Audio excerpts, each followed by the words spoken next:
Hey everyone, this harsh weather is making me want to make some harsh decisions about my garden. I have some ideas of some changes I want to make, but it involves taking out things that have been here for a while. And first thing I'm thinking about is this Barbados cherry, which started out well. It froze, it died back, it grew back, and it grew back like as a little sprawly shrub. You can see those ones coming up down there. And then I've trimmed it and trimmed it and trimmed it back into a tree shape to get to this point. And it did flower, like maybe a few flowers. And now it's froze again, which I'm guessing it'll come back again from the bottom. And it really doesn't bring any pollinators. It's not a Florida native. It did never produce fruits like for birds.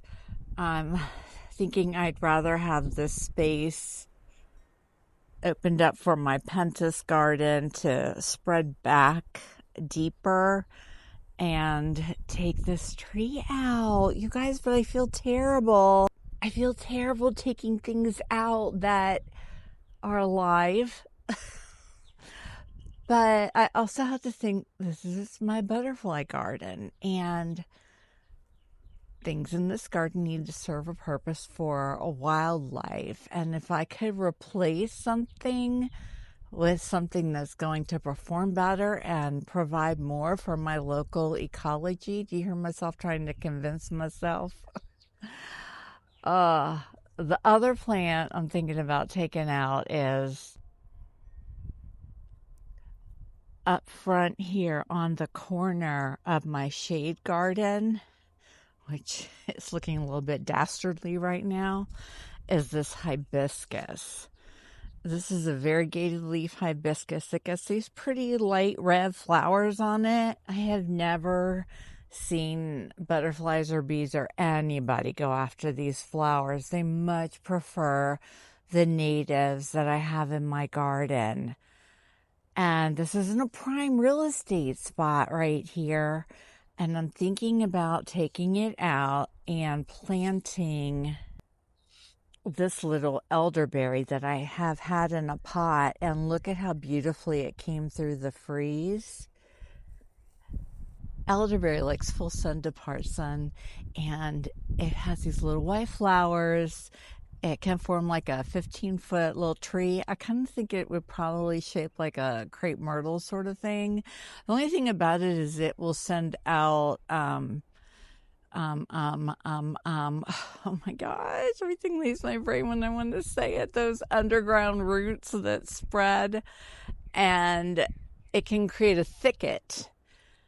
But you know what? Who doesn't want an elderberry thicket? Because birds love the berries. It attracts lots of pollinators. It's got a long bloom season, I think spring through fall.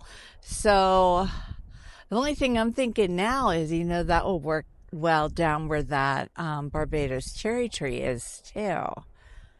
So there, or there, or there. That gets part sun, that gets full sun. That it could form a thicket going back, but I wouldn't want it to form a thicket coming forward because that's where my pentas garden is. This, it wouldn't form a thicket coming forward because that's where my patio is. So maybe there, I think it'd just be so pretty right there in the corner of the patio, the way it goes up and just kind of, hangs down with flowers and berries on it. Much more interesting than the hibiscus that doesn't attract anything to my garden.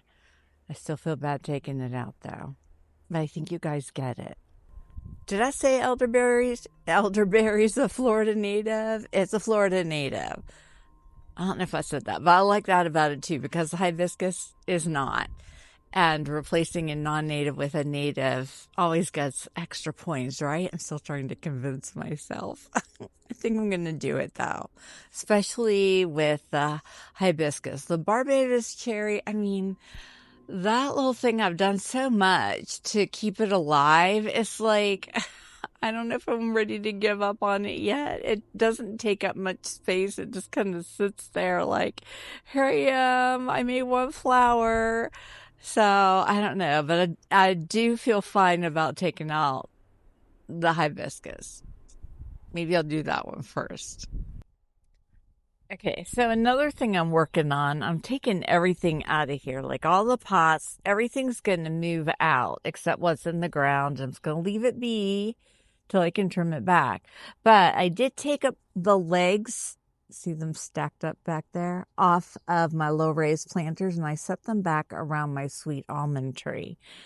And they're currently full of very dead looking tropical sage. And I think the tropical sage will grow back, but I'm just leaving it for now. Now, why I put them there is because I can't plant anything there because the roots are all there under my sweet almond tree and don't want to dig down. So I thought, well, if I arrange those planters around it, then I could get have flowers in there around under the tree without having to dig down, right? But then look at this ugly bird bath right here I'm making y'all look at. While I'm talking. Here, you want to look closer? Look at that. Let me walk back here a little bit. But then now that I have them all down there, I don't like the look of those planters right there. So what I'm thinking is I have more border grass I can dig up. And see how it kind of ends here? But this is where everything ugly is, like the ugly wall of my Florida room. That air conditioner I'm always trying to cover up. The ugly back wall of my house. If you're newly subscribed to my channel, you know, it's ugly right now in my garden, but you stay with me because it's going to come back and you just wait and see. So don't you go anywhere. If I ran some border grass like down there and then in front of those, it would block them, but you'd still see the flowers that I could plant in them and then kind of back out the other side. I don't know if I have enough to do all that, but that's what I'm thinking right now. Okay, I dug up one border grass clump from right there. I split it in two. I'm going to grab that one next. And there's a clump and there's a clump. And they're in front of the planters. I know it doesn't look pretty now. You have to use your imagination. But now you don't see the planters. But imagine like I can put different kinds of flowers in there. Or hopefully the tropical sage will come back. But you won't see the plastic planters because they'll have this little border grass ring around it. So the other clump, I'm going to put there and like around the side of it to block it all.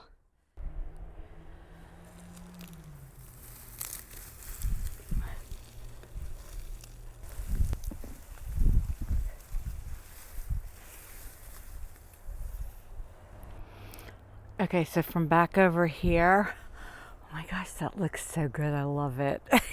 You don't even see those plastic planters. You just see the dead tropical sage. But again, we're using our imaginations. And it puts some green in there instead of it just being all empty with the ugly wall in the background. Oh, look, you're getting to look at that bird bath again. Oh my gosh. This is like one of the ugliest bird baths I've ever bought. But let me tell you, the birds love it. So I try and keep it hidden. It's just this cheap little plastic one I got on Amazon. I think it's in my storefront, maybe. Anyway, I just stuck it there to get it out of the way. That's not where it's going to stay. See, and now I have that spot empty for more Florida native plants in my Florida native wildflower garden. So that's fabulous. And now there's that row of border grass that I can dig up, and I have a fence post I can put in its place, and I'll start connecting there around to the front, and maybe I'll have enough to come this way a little bit, just kind of to line in the edge of the fire bushes that are going to grow back and be spectacular again. I got 2 clumps out, split both of them. It's amazing how far they go. I still have like a good 3 clumps left, and this is going to open up so much more space in what will be my future Mexican sunflower garden. Oh, look at all that dead. Ugh, but the border grass is green. Okay, the border grass has created its new border. I like it very much. I'm glad I did it. Let's see it from this side. And you know, I don't know. I keep coming back to that Barbados cherry tree, but I think, well, if it wasn't there, that would just be flat open garden for pentas. And I think that's what I want to do. Oh. I think that's what I want to do, you guys. Imagine it. Like this whole area from the front border grass to the back border grass could all be my pentas garden. I mean, it still can, but that little Barbados cherry tree right in the middle just kind of, I don't know. Maybe it'd be cute there, surrounded by pentas. Oh, time will tell. Decisions will be made. I'll change my mind 200 times, but this garden section looks awful right now. I feel terrible filming it. I'm like, nobody's going to want to watch this. But y'all know my garden has suffered a hard freeze, and it'll be back. And I love this border here. And I put my fence post in over here, so the border grass was down there, and that leaves this garden bed all open, and I think I'm gonna like it. I'll like it more when it's full of Mexican sunflowers and butterflies. I'm back. Yes, it's been over a week, no, almost a week since I filmed anything, because of course got my gorgeous weather back and I got sick. Now I'm feeling better, and I have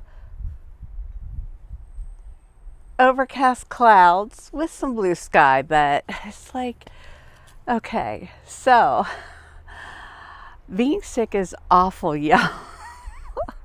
And I watch too much TV, which actually like flusters my nervous system.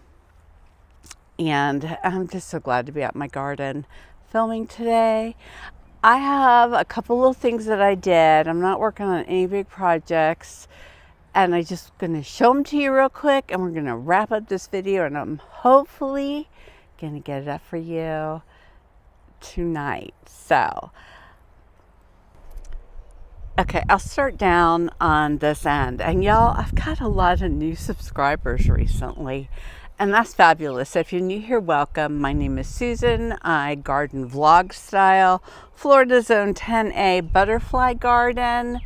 You'll learn all about host plants and caterpillars and butterflies and how to attract them here on my channel. I sound like I'm filming at the beginning, but we're right smack in the middle. It feels like a new video to me because it's been so long since I filmed. Anyway, I wanted to pop in and show you this little garden's doing great.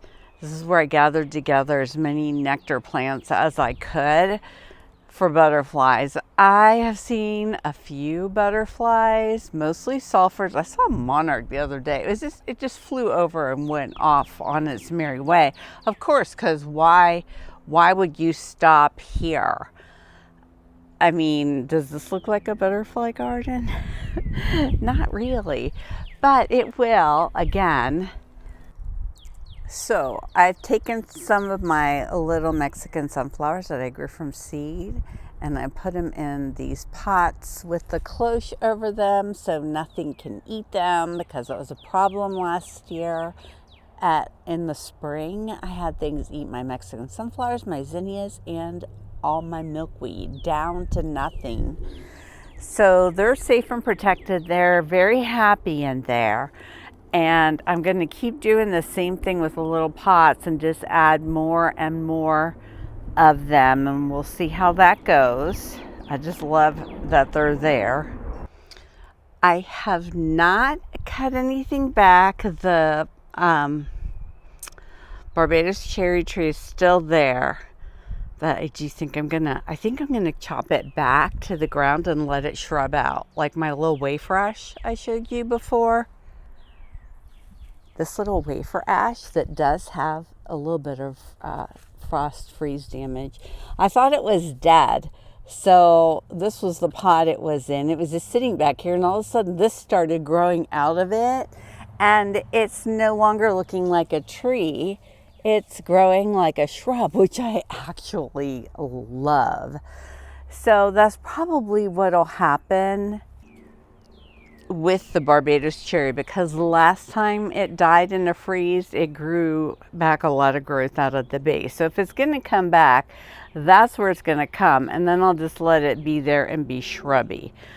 But I did want to show you, I moved the pots out of here, and this is one of my snowberries, right? But I guess there was a pot that had this tucked under it. So look at this life here. So when it's time, I know the snowberry's going to make it, but I still haven't cut stuff back yet. I'm also seeing little signs of life back here. Look at this, is one of my alocasias, but look right there. You see that sweet little leaf coming out? That's so exciting. And right beside it is one of my fire spikes, and look what's coming up right there. Yep, a little fire spike growth. My wild petunia, I'm seeing some regrowth signs. My flame vine, which looks horrible, but look, you see the little green right there? I love signs of life, signs of regrowth. I don't even mind that I'm waiting to cut things back so much anymore because of all of that. However, I did cut back some potted things, including my little verbena, because I know, like, if there was another freeze, I could easily take this in, so it's going to be okay. And you can see it's got some good little bright green growth on it. So these are all wonderful signs to me, and they make me so happy. And it's just going to be a patience and waiting game. Me being a little bit patient, letting things grow back, and being okay with the crunchy, dried, and ugly for a little while, because I know what this garden's going to be again. And I just hold on to that. And I know you know, and I don't have to worry, oh, my garden looks awful. How could I possibly be a YouTube gardener when I have this trashed garden? But I'm going to get it back too. And if you're new, well, then you just go stick around to see, because I'm going to get this garden back. It's going to be incredible. So I've also been working on some little seed projects and getting my patio back together up here. That's where my little makeshift greenhouse was. I got my little shelves all back, and look at all these little guys. All little living things. Florida native lantana, some pentas. I cut back the pentas that were in pots because, again, I can take those in and protect them. My little Aristolochia elegans for my polydamas guys. There is a corky stem passion vine. Look at this pentas. It had a bloom. I need to deadhead it, but I was just leaving it out here. That might attract a butterfly. So there's lots of life here. Now, all these things here I'm still working on. But remember how I dug up my Mexican sunflowers, right? And put them in these pots? Well, they didn't make it. So I pulled them out, but these pots still have a lot of the dirt from the side yard that they did so well in. So I sprinkled some fresh seeds in these pots and topped it off with a little bit of seed starter mix. And they're just sitting out here. I just did it, so I don't have any germination yet, but hopefully all these pots are going to have a lot of little Mexican sunflower seedlings coming. I moved my old lepidarian back to my work area to just get it out of here and have more room for seedlings. So I started some swamp milkweed in here. Again, I've got them in the cloches. Mexican sunflowers, don't have them covered yet, but they haven't germinated yet. These are all have Mexican sunflower seeds in them. Here's some little baby pipe vines, and here's another planter of swamp milkweed. And then behind it, look what I did back here.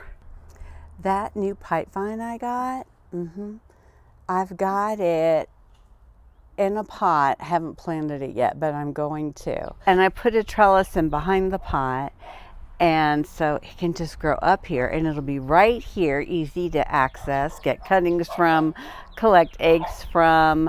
Sorry about the barking dogs. Our neighbor behind us got a new dog, and Ray is just having a fit about it, having to go back there and bark, bark, bark, bark, bark.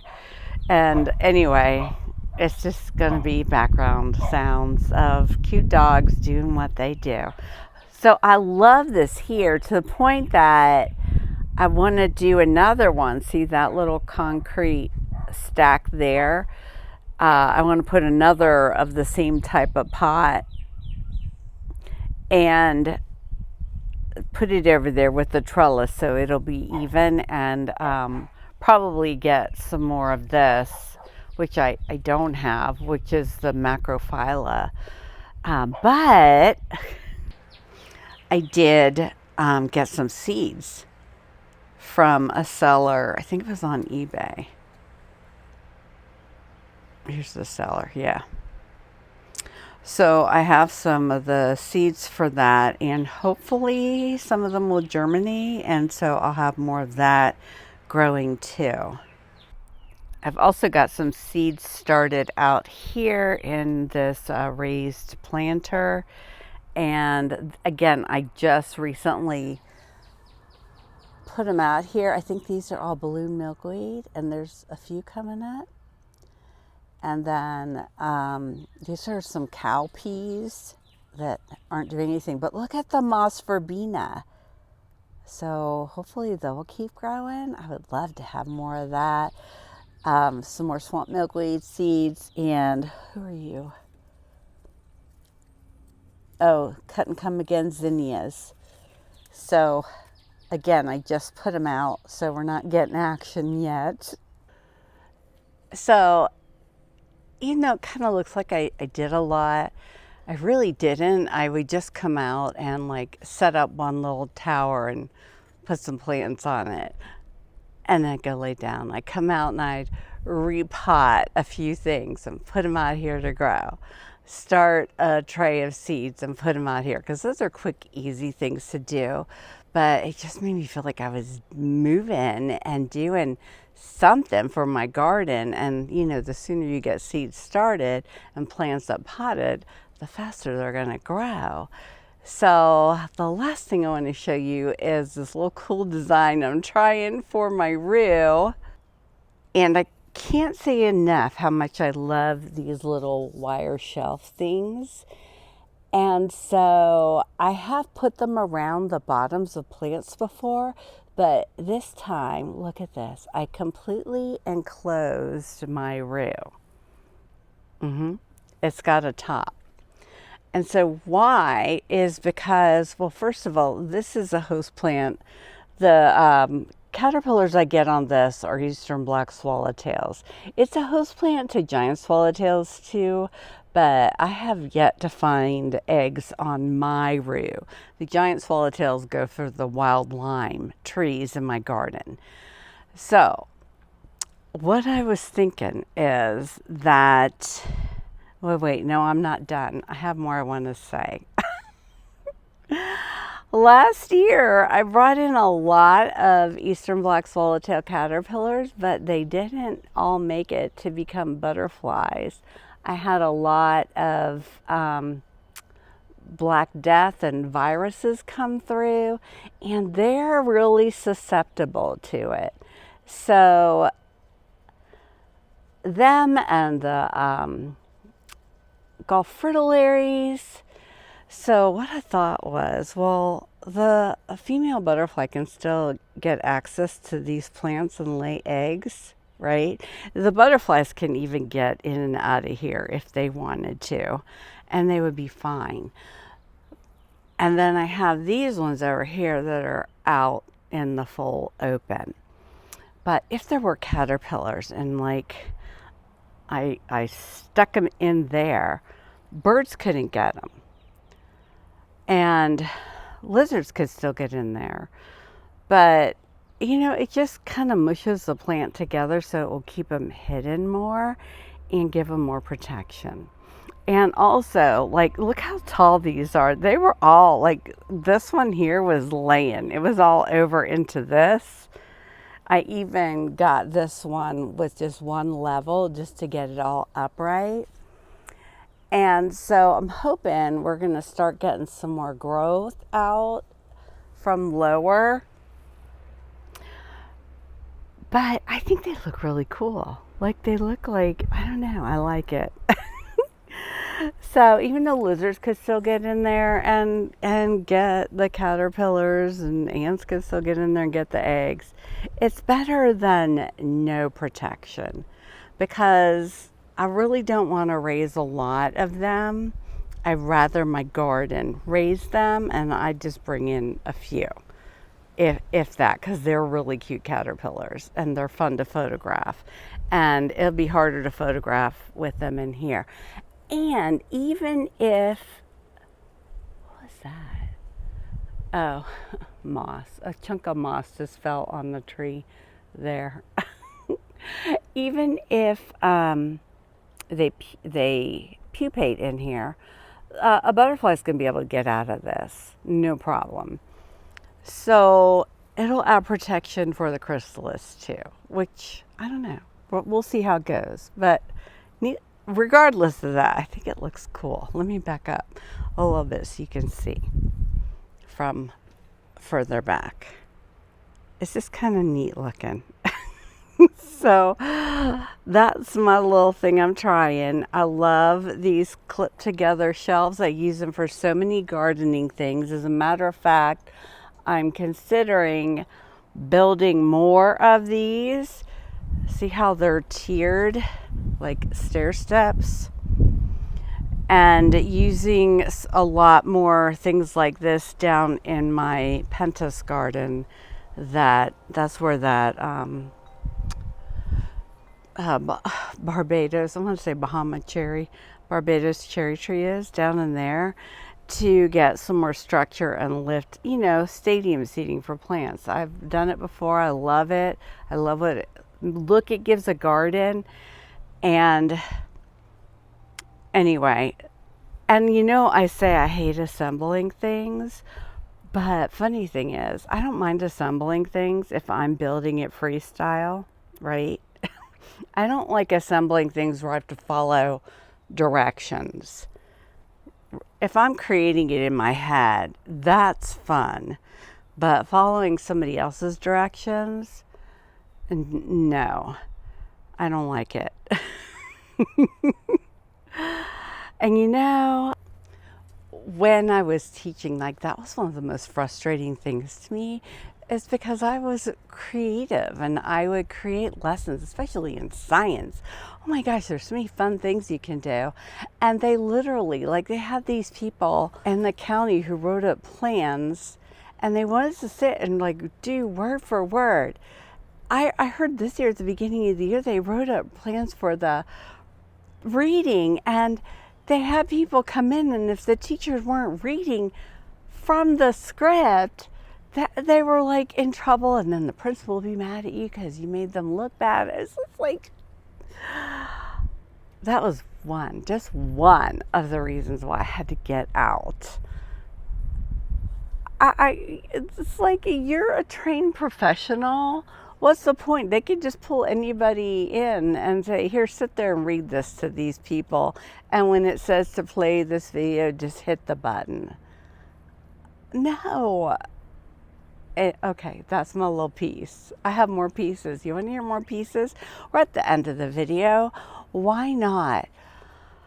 First of all, the Olympics. I've been enjoying watching a lot of Olympics because I've been sick. But the commentators, sometimes they're negative Nellies. And like, they'll start to, oh, this is where they messed up the last time. I'm like, I feel like they're cursing the people when they say that. They don't need to say that.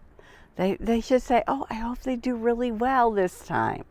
Not point out what they did wrong, but point out hope for the future. And I was watching Luge, right? Luge. And the Luge, I don't know who they are, the Luge commentators.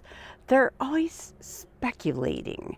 And they're like, this luge team, they did something, and anyway, I think they came in like 5th or something, and they had this little wobble.